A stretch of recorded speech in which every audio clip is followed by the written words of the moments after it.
E agora a gente vai falar sobre o mercado de café com César de Castro Alves, ele é da consultoria Agro Itaú BBA. César, bom dia, obrigada pela entrevista.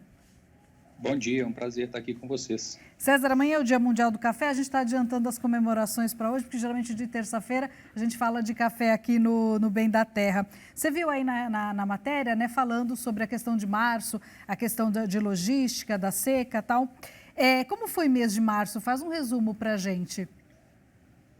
Olha, foi um mês média contra média, né? Os preços em reais eles estão bons, tá? Estão relativamente sustentados em função do câmbio, mas média contra média até subiu um pouquinho em Nova York, né, em relação a fevereiro, só que foi um mês de queda, tá? Porque tinha subido muito em fevereiro e março devolveu bastante, quase tudo.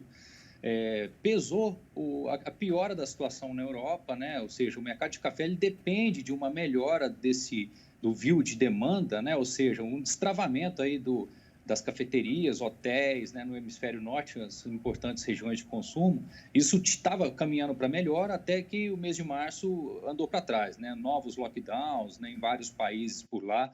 Isso trouxe preocupação e acabou pesando sobre a bebida. Então, acho que esse foi o principal ponto aí. Nada de alteração dos fundamentos aí, né? Seguem bastante apertados a partir do início da próxima safra, né? Que vai ser a partir de julho. O Brasil vai colher uma safra bem menor, então isso sustenta um quadro mais otimista para preços, em que pese essas dificuldades aí de curto prazo, ou seja, enquanto essa questão da pandemia, né, do controle, a percepção de um maior controle disso no hemisfério norte não acontecer, o mercado fica um pouco sensível, né? Isso porque basicamente é quem compra da gente é o mercado lá em cima, né, lá fora, Europa principalmente, né? Europa e Estados Unidos, né, os principais grandes consumidores em volume. Então, é claro que aqui também, né, a gente está numa situação mais difícil, isso pesou também, mas assim, o grosso da dinâmica do café tá no hemisfério norte. Então, por isso que é bem importante essa melhora desse encaminhamento, né? Então, acho que foi isso que pesou bastante no mês passado, mas vale lembrar que em reais, né, ao produtor brasileiro, a queda foi acho que de R$ 30, né? Não foi nada muito expressivo e os preços até estão voltando a se recuperar nos últimos dias, né? Então, acho que não mudou tanto, né? Apesar de um mês um pouco mais pesado aí no noticiário no entorno da questão macro. Eu mostrei agora há pouco as cotações do café, estavam realmente algumas em alta. Isso tem a ver com a volta da Europa, do lockdown? A gente mostrou também uma foto de uns jovens em Londres, já no pub, lá comemorando. Claro que é outro tipo de bebida, mas você acha também que isso pode ajudar, de agora no próximo mês, com relação ao café? Olha, eu espero que sim, né? O que a gente está vivendo um ponto incerto, né, em relação à pandemia, com essa volta aí de uma onda forte. Eu acredito que isso tende a caminhar para melhor. É difícil dizer quando isso vai acontecer, mas para o mercado de café como um todo, eu fico um pouco tranquilo pela seguinte situação: o quadro é bem apertado em termos de oferta. Esses números excepcionais aí das exportações que a matéria mostrou, eles refletem a safra passada. Essa safra está diminuindo, vai ter um pequeno resíduo aí, né, no final dela, mas a gente deve terminar com estoques relativamente baixos. E aí, a partir de julho, né, e aí o próximo ano safra, ele deve ter uma conversão aí do que seria um superávit de 10 milhões de sacas nesse ciclo para um déficit de 10 milhões de sacas, 8, 10, dependendo. Então, assim, vai ficar apertado. Então, isso, inevitavelmente, a leitura, eu acho que de quase todo mundo é que no segundo semestre, pelo menos, grande parte do mundo desenvolvido, né, e aí nós estamos falando de Europa, Estados Unidos, vai estar muito melhor, estão caminhando, especialmente os Estados Unidos, estão num ritmo acelerado de recuperação, né, de melhora, de vacinações.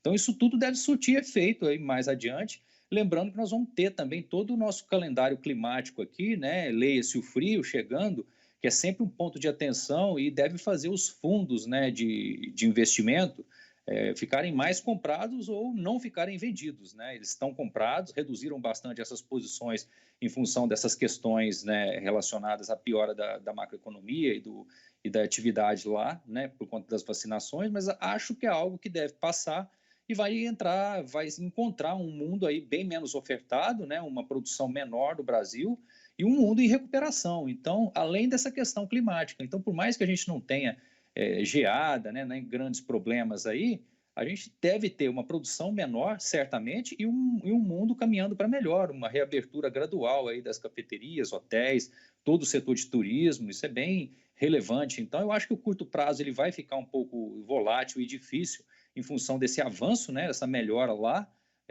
com relação ao controle da pandemia, mas depois tendemos a ver preços firmes, tá? Essa é a minha leitura. E até uma vantagem dessa questão da gente ter uma produção menor agora de bienabilidade, é isso, né, essa palavra? É até uma vantagem, não é? Porque se a gente tem uma oferta menor e a compra diminuiu lá fora, quando o Brasil retomar essa produção, uma produção maior, o mercado lá fora vai estar comprando, né? Porque se tudo der certo, a vacina realmente chegar para todo mundo, o consumo volta ao normal, né? A vida vai voltando ao normal. Sim, é isso, acaba ajudando nesse momento, né? Claro que tem vários ângulos, né, dessa questão da bienalidade. Os produtores que tiveram lavouras de sequeiro, lugares que foram mais penalizados, onde choveu menos, né? Choveu muito pouco de um modo geral no Brasil todo, né? Desde as floradas no ano passado e especialmente agora no mês de março, né? Um mês que o café ele tem duas funções, a planta, ele tem que encher o grãozinho que vai ser colhido agora e tem que desenvolver, né, fazer o seu desenvolvimento vegetativo para poder dar base onde vão ser desenvolvidas as floradas a partir de setembro, quando voltarem as chuvas.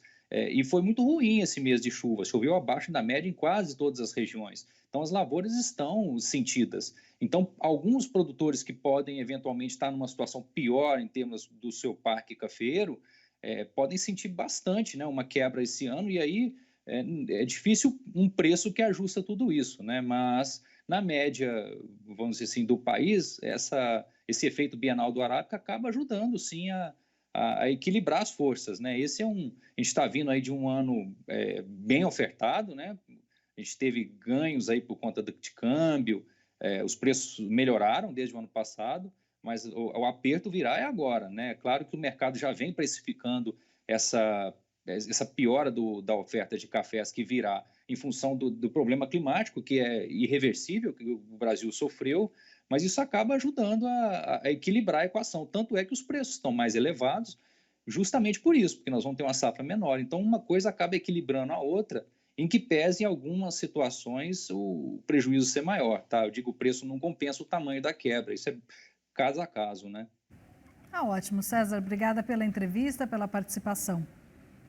Muito obrigado e até a próxima. Obrigada e até a próxima.